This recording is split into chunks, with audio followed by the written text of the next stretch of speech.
We're often asked whether an issuer should choose an exempt offering, meaning an offering that's not registered with the SEC, or a hybrid offering, an offering that has elements associated with a private placement and elements associated with a public offering, versus choosing a fully marketed SEC public offering.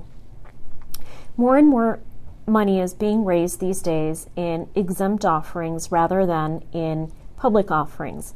To a large extent, a lot of that has to do with the fact that more and more larger companies are choosing to defer their public offering and instead remain private longer. As private companies, they can continue to raise a significant amount of capital in successive private rounds, which they conduct as exempt offerings, exempt from the Section 5 registration requirements under the Securities Act of 1933. These offerings can be structured as Section 4A2 private placements, as private placements conducted under Regulation D, as Rule 144A offerings made to qualified institutional buyers, or as Reg S offerings.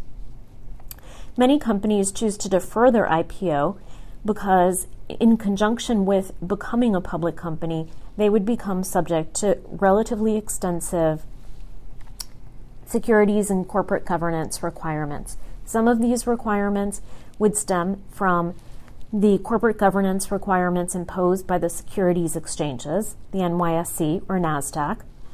Other rules stem from the SEC's corporate governance requirements adopted pursuant to the Sarbanes-Oxley Act. Yet other rules would result from the application of the proxy rules, calling for shareholders to have a vote on certain matters.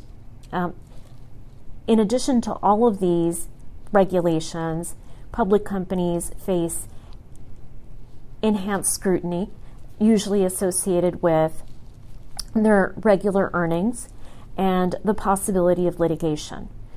For those reasons, many companies are choosing to remain private and access the very deep pools of private capital that have become available in recent years.